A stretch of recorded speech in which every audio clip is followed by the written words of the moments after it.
thanks for contacting us. We'll get back to you when we can. Most of their female candidates said no because they had an all-male slate of interviewers. I love this story. 14 seconds. How do I know? Because I tested this. It doesn't take long to go to Glassdoor and see that no one wants to work at your company. Takes 3 little clicks on Glassdoor and a couple other sites. I used to call it the magic line at 3.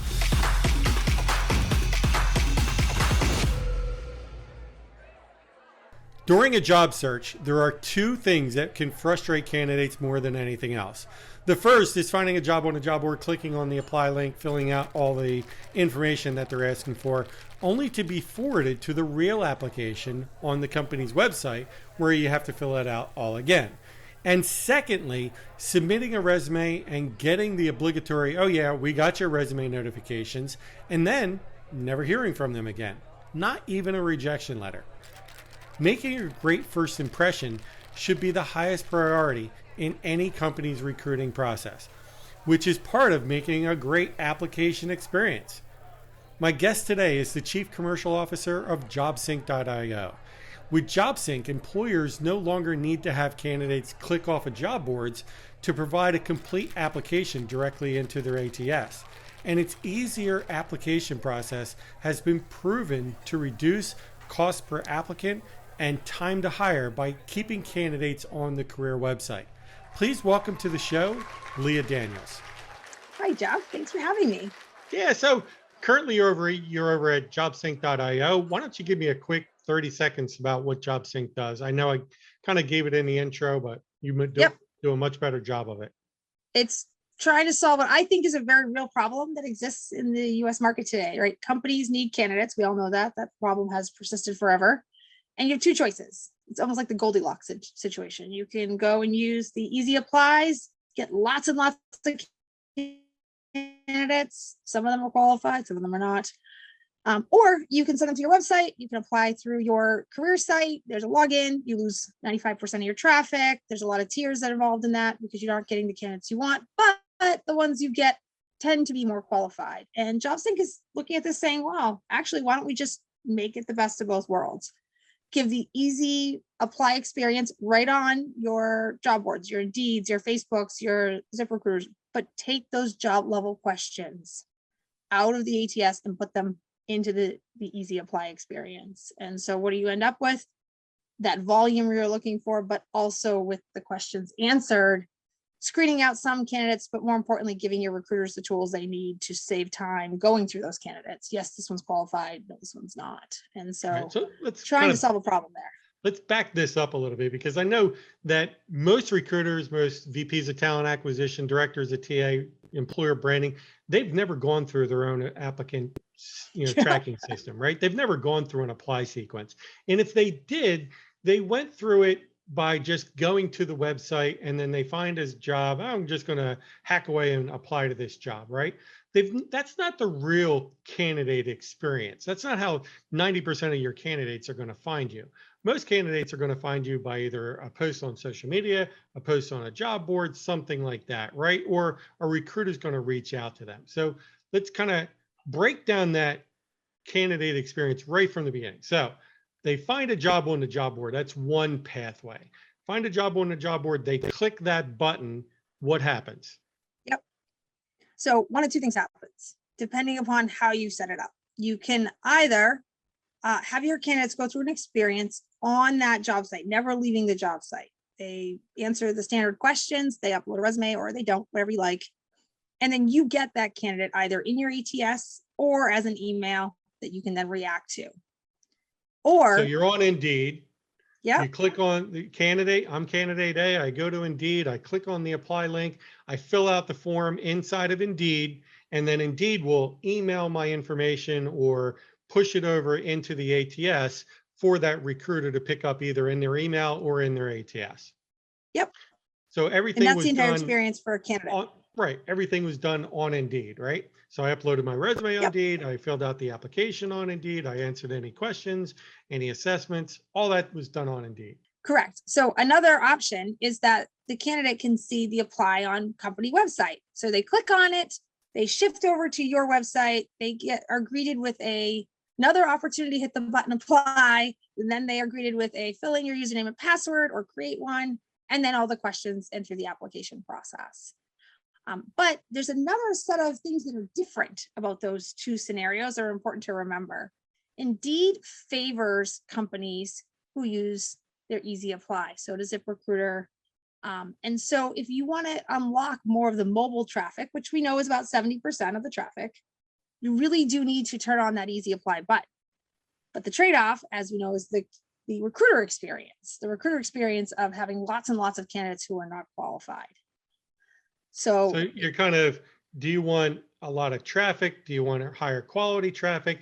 Because on the flip side, I think you broke up on this part, but when you send it directly to the company apply page, there is a huge drop off. In fact, most companies, when it drives directly into the ATS, they have somewhere between only a 3 to 5% capture rate.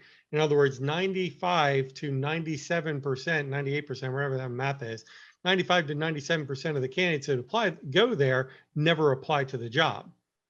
Sure, exactly. So there's this huge loss in that transition where candidates are frustrated with the user and password experience, with the lack of mobile readiness of the ATS experience, of the 17 pages of optional questions that you might have. Lots of things weigh into that. If you think about it from your company's perspective and your budgeting perspective, you are paying for lots and lots of traffic that, I think you mentioned as we were talking, that there's an 11% increase in your cost per click this year.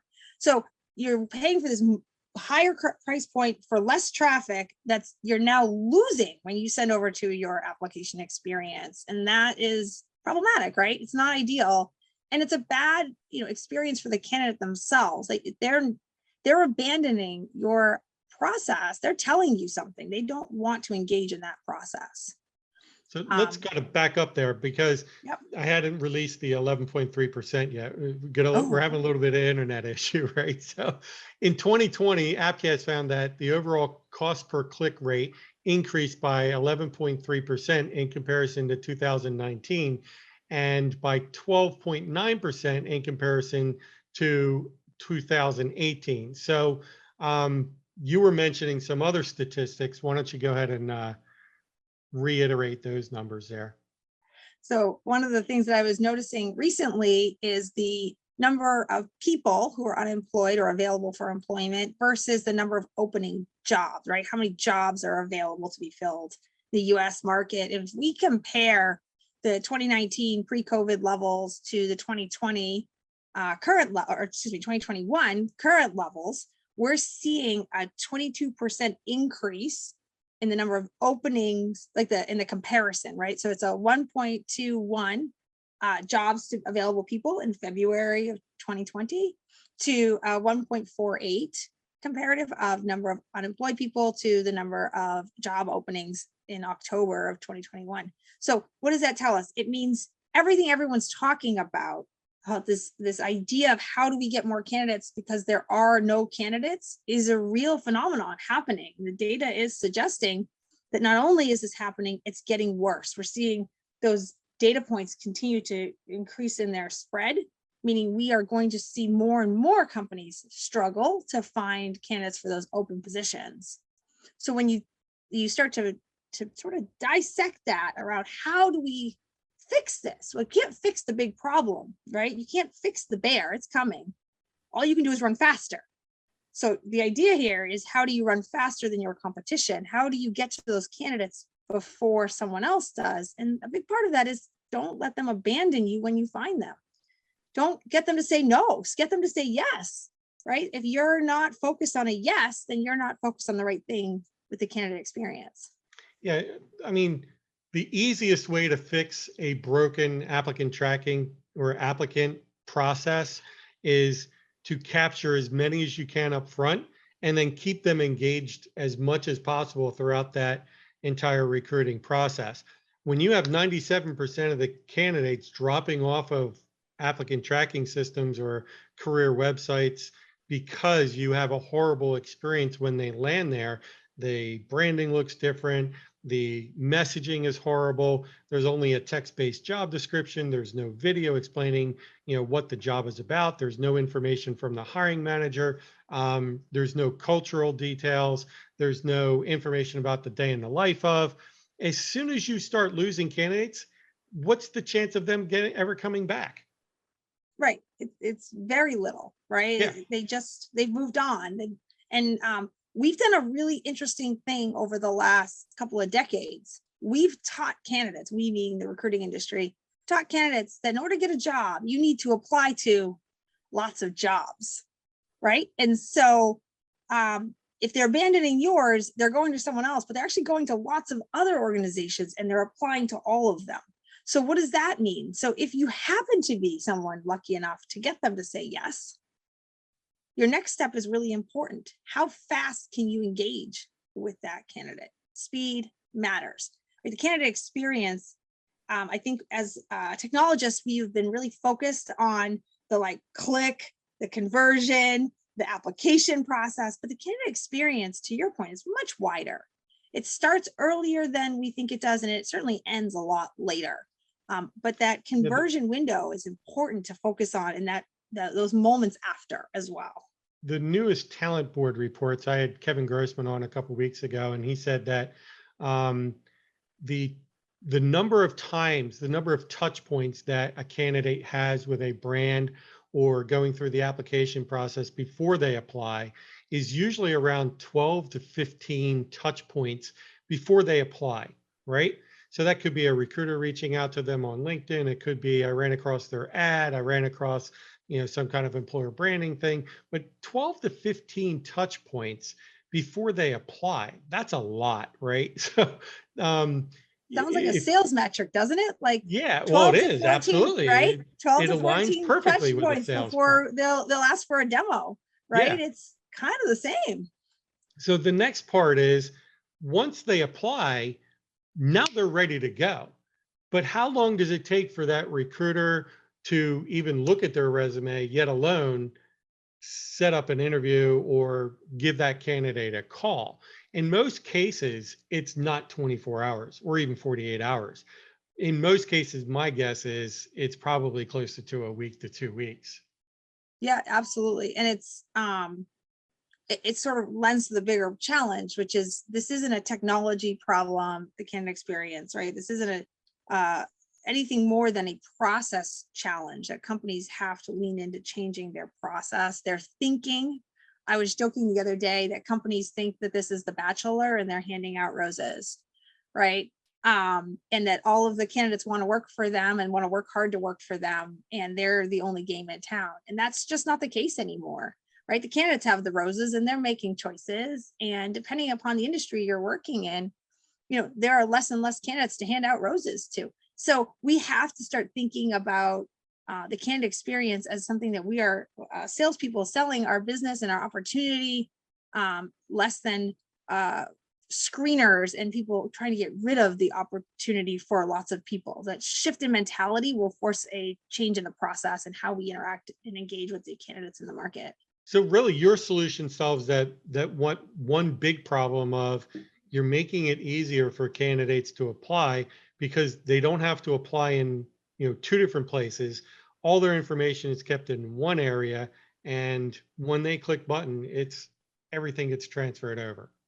Exactly. And so if they've already applied with an Indeed or a Zip before somewhere else, then it's just going through the job level questions that any given employer might have specific to that job.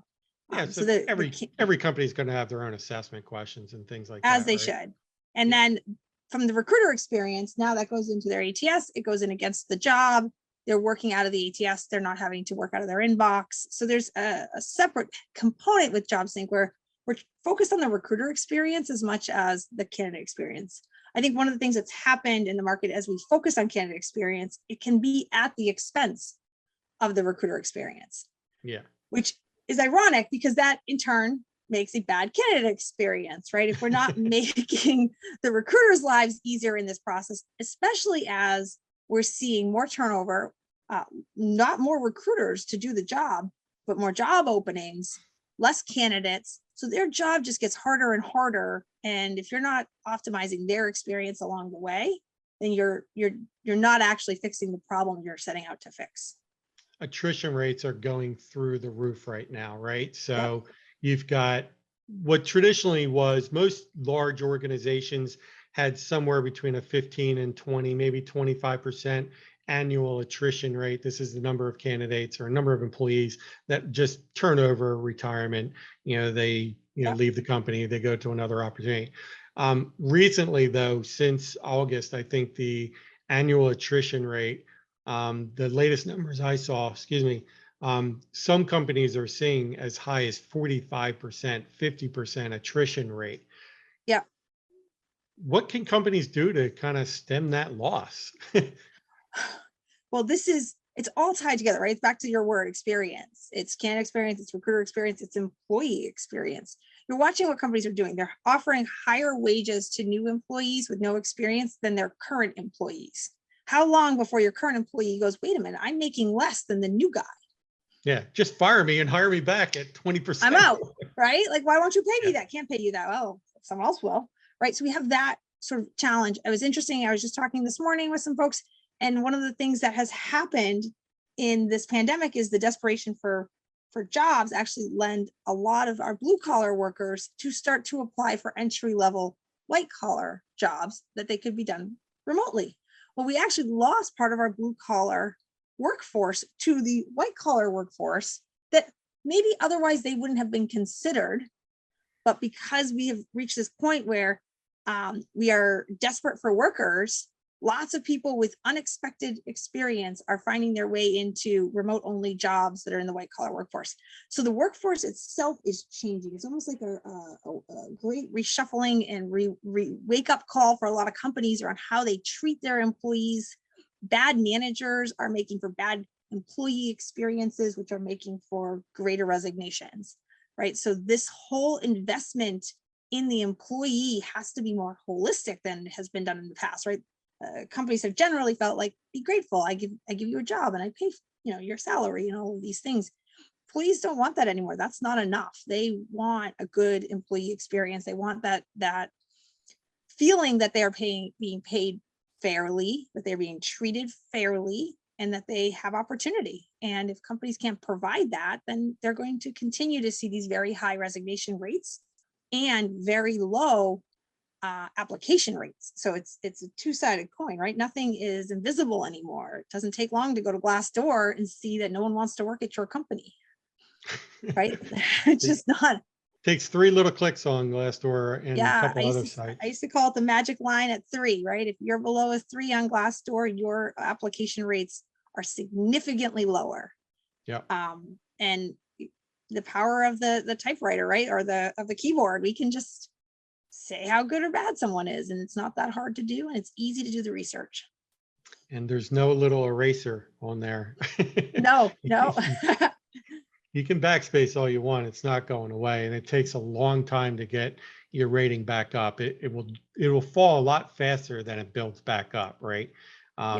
For every, we kind of guesstimated a couple years ago that for every one negative interview or negative response, or people that list a whole bunch of pros and cons, and most of them are cons, for every one of those, you need 4 to 5 positive ones to offset that negative one. What you don't want is a candidate experience where they identify with something that's said in that con, either in that department or for that hiring manager especially. That will absolutely torpedo your hiring efforts. So and as individuals, that these folks have all had experiences at some point, right? They've had good and bad managers already. They already have trigger words. So they're looking at these things and they see those trigger words for them personally. That can be a real challenge to overcome, right? But I think it's even more than that.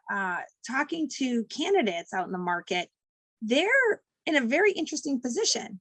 If you are talking to them as a employer and they feel like you're being condescending, or they don't have time for you, or you take that interview while you're driving in a car, So you're not really giving the candidate their attention that they deserve, or you haven't actually read their resume ahead of time. You're asking them questions that are already on the resume, right? Candidates are getting smarter and smarter and thinking to themselves, this is how you treat me now.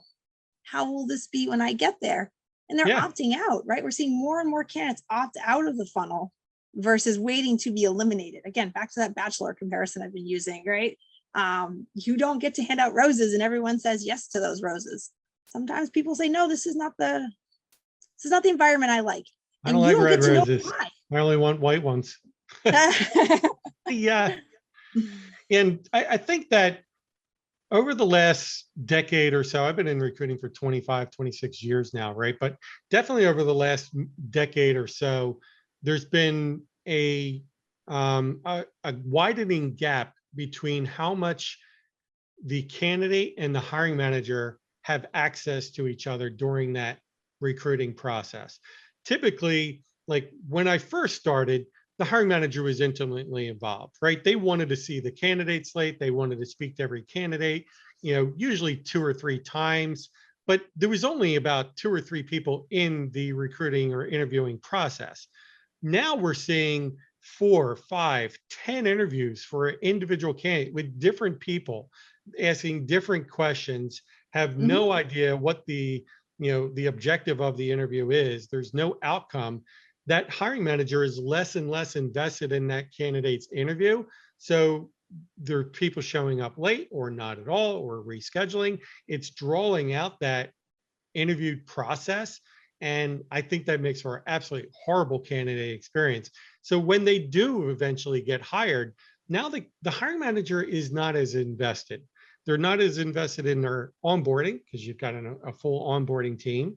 They're not as invested in their training because you've got full training teams now at a lot of companies. So what's the manager there for? Just to delegate activities and responsibilities?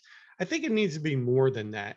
25 years ago, your manager was actually your mentor. They were supposed to be the more experienced version that you could hopefully attain someday, right? It was more of a colleague that you would look up to. I don't see that as much now. In my world, there's a few kinds of managers, but one manager is a coach. Yeah. Right? They want to pick who's on their team. They want the best people they can get, but it's not just about individual skills. It's about the team dynamic and how everyone builds each other up, makes them better. And you need a few people involved in that decision, but you're right. It shouldn't be 6 or 12 people interviewing. I talked to a candidate recently who on interview 7, when then they scheduled 8 and 9, said thank you, but I think we've done enough. I'm done. Yeah, if you guys can't. I'm a senior level person, but I'm not that senior, and there are other options. It shows a bit of dysfunction in the decision-making process within the organization if you can't get past 4 or 5 interviews and make a final decision. It shows the hiring manager doesn't have authority, in my mind. Or doesn't have an investment in the outcome, right? One of the two. But you're right, then good managers care about who they hire for their team, not necessarily for the broader organization, to make sure everyone likes them and everyone agrees, because you'll never get that, right? No amount of EQ is going to solve this problem. So we need to get focused on hiring good people quickly, right?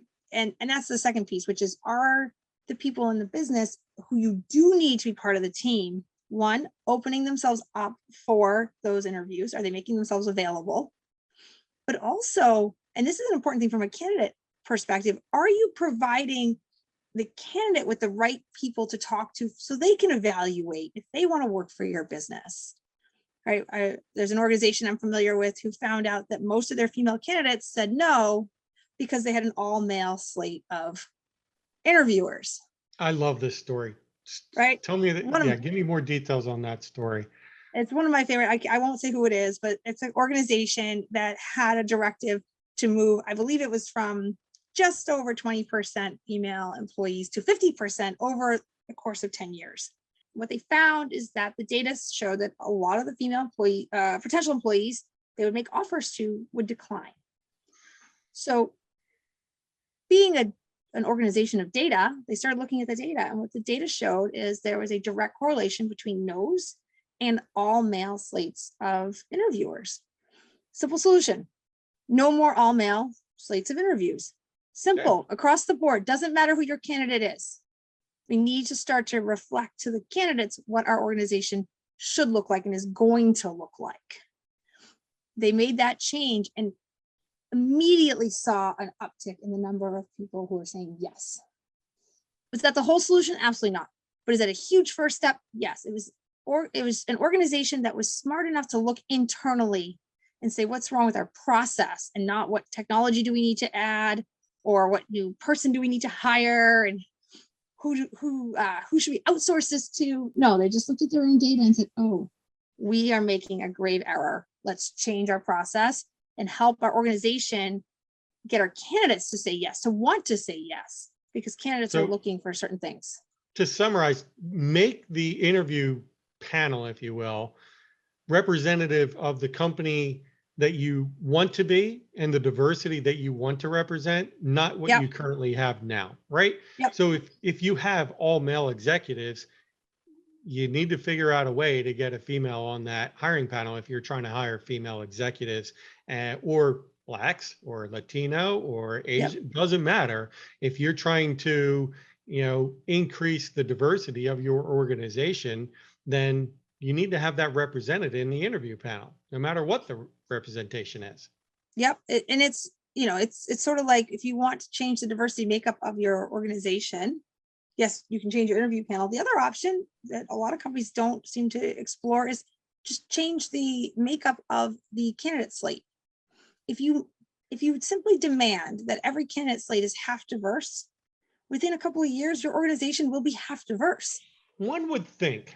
The data. However, I had a client when I was in RPO that we had a directive, hey, a minimum of, at the time, it was minimum of 35% of the candidates must be diverse.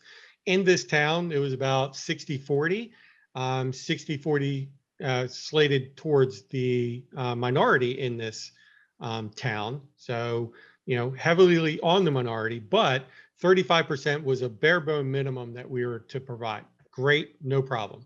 We had 60% of the overall population. These were more or less a lot of manufacturing positions. They were only hiring about 3%, 3.2% of the candidates were actually minority candidates. So even though 35% of the candidates coming through were minorities or diversity candidates, 3.2% were actually being hired. So we said, okay, what we're going to do is for the next 6 months, a couple hundred jobs, like 500 jobs, we're going to increase the candidate slate from 35% up to 66%, right? And we're going to measure, what the applicant acceptance rate and stuff like that. The number of minority candidates actually dropped at 2.8, I think it was, or 2.6%, which is a huge drop off of a couple hundred hires. So it wasn't, and we doubled the number of minority candidates that were being submitted to this company. So it's not that we could increase it to 100%, and it probably would have dropped to 1 or 2% of the diversity hires, right? So it's not always about that. There's some companies that just have a culture of, we are hiring what is already here, and what is already here is X. If you're not X, you're not getting hired here, right? This is back to your bad leadership, bad management, right? Because those are not all bad candidates. That's just statistically 100%. Impossible. Yeah. Right. And so it doesn't make sense. if you want to change your organization, yes, I'm sort of being a little bit pedantic and saying change this, change that, but really it's a mental shift.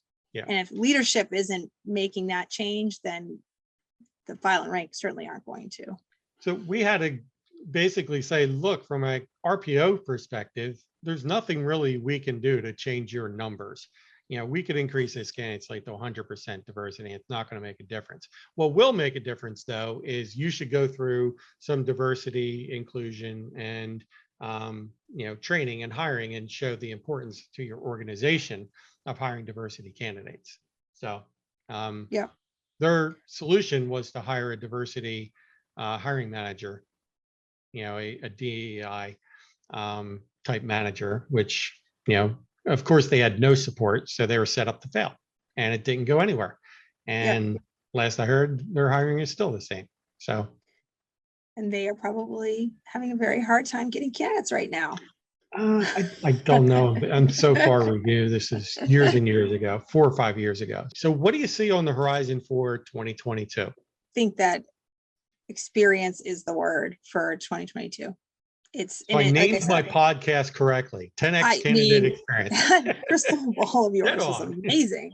But like I said, I think it's more than just the candidate experience. I think it goes hand in hand with the recruiter experience, and we can't sacrifice the recruiter experience for the candidate experience, because I think that might look good on paper, but will fail in practice. So for me, it's all about experience, and that experience can be data driven, it can be process driven, it might have to be both, but it's really about making it easy for candidates to find you, engage with you, raise their hand, and then make it very easy for the right recruiter to get in front of that candidate, get them into the process as quickly as possible, and then bring hiring managers and make them understand that part of this process is not only bringing the candidate through, but keeping the existing employees' experience high, because your turnover is what's going to kill you. Right? It's absolutely, because you're not getting more recruiters. It just means there's more jobs that they have to go find more candidates to put through, which is going to impact the candidate experience, right? This is all together. So experience, the candidate, the recruiter, and the employee. So I get this question asked a lot. How fast do we really have to move? Is it really realistic to have a recruiter call them within 1 or 2 weeks? I think it is. If not, you're understaffed, right? But I Yep. take lessons from other industries. So over the last year and a half, ever since COVID hit, the mortgage industry has been absolutely bonkers, right? Every mortgage loan officer and their mother has been absolutely buried with refinances. Everybody needed a refi because interest rates were going down at a low 2.5% or so, right? So if you look at any of those mortgage companies, the big ones, right? And you'll see them online. You type in mortgage and you'll see 1,000 of them, right? But the big ones, if you were to fill out one of those applications, from the time you click submit until the time your phone rings is approximately 14 seconds. Yes. 14 seconds. How do I know? Because I tested this, right? So because you I just got a new mortgage. Yeah. No, I didn't get a new mortgage, but I tested it out on Zillow and Quicken and a couple other ones. I was like, how long is it going to take for the boom, 14 seconds. And while I'm on the phone with this mortgage loan officer, how did you do this so quickly? They've got massive call centers. They've been trained. They've been certified. And then it goes to the next guy in or gal on the list. So that while I'm on the phone with this person, my phone is ringing from 15 other companies that are just driving traffic. Because if Zillow doesn't close me, then Quicken Loans salesperson's going to, and then the next one and the next one.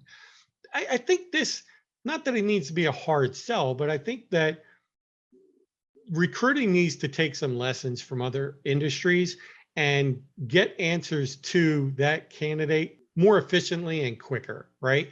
So it may not be through the phone. It might be through a text message or, hey, we saw that you applied, and start answering questions that way. Yeah. Through some Well, kind of automation. I think you're right. There's lots of things to be learned, but one of them, again, is that you're, as an employer, no longer in the driver's seat, right? It would be like a company trying to sell you something, thinking that they are in the driver's seat, and they'll tell you when you'll be buying. People move because of, it's just like companies, right? More revenue, stop wasting money, better, more time, right? There's only a few things that make people move. And if you want to get to a candidate with a product that you have to sell, which is a job, it's a pretty unique job for some roles. Some roles, there's a dime a dozen. So you may look at the world differently depending upon which lens you're sitting in. But the reality is there's no job that you have that only one person and one person only will want and can do, right? And so you have choices, but that means so do they. And if they're interested and they give you a hint that they're interested, if you're not responsive, then someone else is. So the experience isn't so much around how nice are you when you finally call, but the fact that you took 2 weeks to call, it's, they're going to remember it. They're gonna I remember. mean, one of the biggest issues on the candidate side years ago was, I submit my resume and I went into a black hole. Never heard from anybody again. In other words, they got ghosted. Well, now one of the biggest recruiter complaints that I hear is I had 5 interviews this week set up and not a single candidate, showed up. They didn't call, they didn't show, they didn't cancel, they didn't reschedule. They just no call, no show. Right. So candidate ghosting is a major issue on that side. And I'm Yep. like, you know what? Karma's a bitch. It's kind Well, for years, right? Well, the yeah, other thing I think is interesting is that we do this thing to recruiters that we would never do to our like professional services teams. Professional services teams have so many projects they can work on at any given time, and anything else goes into a queue and waits. And when something comes out, fresh service, the new one goes in. But that doesn't happen with recruiters. We just look around and say, oh, we got another job, you. So we keep piling more on our recruiting teams. So one of the things that I think could be interesting is to see a company say to their hiring managers, like, look at, this is how many spots we have open right now for jobs. First in, we'll work on yours. If not, you wait.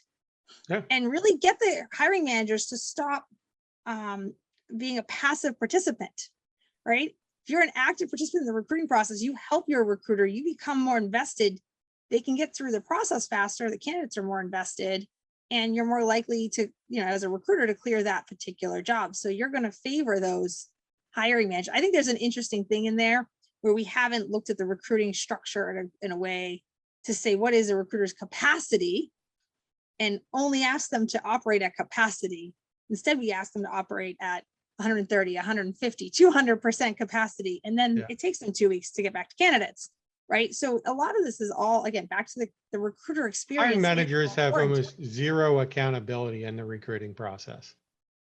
Right, except for the fact that they need this person for their But team. if they miss a meeting, oh well, sorry, I was busy. If they're late to an interview, oh well, sorry, I was busy, I was caught up. Right? I see very few people holding hiring managers accountable for showing up on time, showing up to interviews, prepared, having read the resume, not changing the requirements halfway through. Understand, actually having read the requirements that for the open job that they have on their team. That's a new one, right? Well, it's not new. It happens all the time. So anyway, so 2022, what are some of the trends that you're seeing besides candidate experience? I think companies are looking at all their technology and trying to figure out what helps and what doesn't help me. I think we've over technologied our businesses. These recruiters, we used to joke about recruiters having so many sources of candidates because they had all these job boards and all of these resume databases. And that's still true. But now they also have text messaging services and chatbot services and automation tools and resume readers and all of these other things. I'm not sure what recruiters, how they even start their day anymore, because there's so many things interacting with all of their things. Recruiters have so much on their plate. They're expected to be an employer branding expert, a social media expert, a recruitment marketing expert. They have to be a copywriter to rewrite all these horribly written job ads. They need to know how to recruit. They need to know how to sell. They need to know how to do intake meetings with the hiring managers. They need to know how to be a scheduler and write job offers. It is ridiculous the amount and benchmark of salaries and know the intricacies of our insurance plan. Analytics. Oh, and by the way, AI chatbots and everything. It's just ridiculous the amount of time and effort and skill sets that we're piling onto the recruiter's plate, right? I mean, I think automation is amazing when it works and when it helps, but I do wonder sometimes how much automation we've done in the wrong direction. So we've automated out the important pieces, right? So I think automated schedulers are great because there's no real personalization necessary. I think automated emails have always been a bad thing, right? People don't enjoy the thanks for contacting us. We'll get back to you when we can. One is good. 32 is probably not the best, especially if you're just going to send me a job description month, week after week after week. I don't need 32 job descriptions. If I'm a, VP of sales and I get 32 job descriptions for business development or SDR manager, it's not relevant, right? That would piss me off. I think also it's we're starting to see these silos, right, of technology, of groups. I've seen companies now, they have recruitment marketing groups and then recruiting groups, and never shall the twain talk to each other. And their technology stacks have this big gap. So there's this loss in between because no one owns the connected pieces, right? So we're starting to see this, I think you were talking about this before, the Durkheimian division of labor, right? Everybody has their own job, and it's so skinny that no one's actually looking at the thread through it and the experience between the handoffs. So even if every individual interaction is good, if the handoff between them is bad, technology-wise or human-wise, it's not good, right? You haven't actually solved the problem. So the more technology, the more specialization, the more opportunities for failure. And so really having a tight view of what your technology stack should look like and how that impacts the experience, back to my experience word, again, candidate and recruiter, how do we make this tight? How do we make this seamless? How do we not look at these technologies as all individual walled gardens that don't want to work with each other? How do we force them to start to build those bridges and actually make the recruiter and the candidate's lives better, and not just another technology they have to interact with? Those are all excellent points. All right, Leah Daniels, thank you so much for being on the 10X Candidate Experience Show. Everybody, make it a great one. Bye-bye. Thanks for having me. Bye. Bye-bye.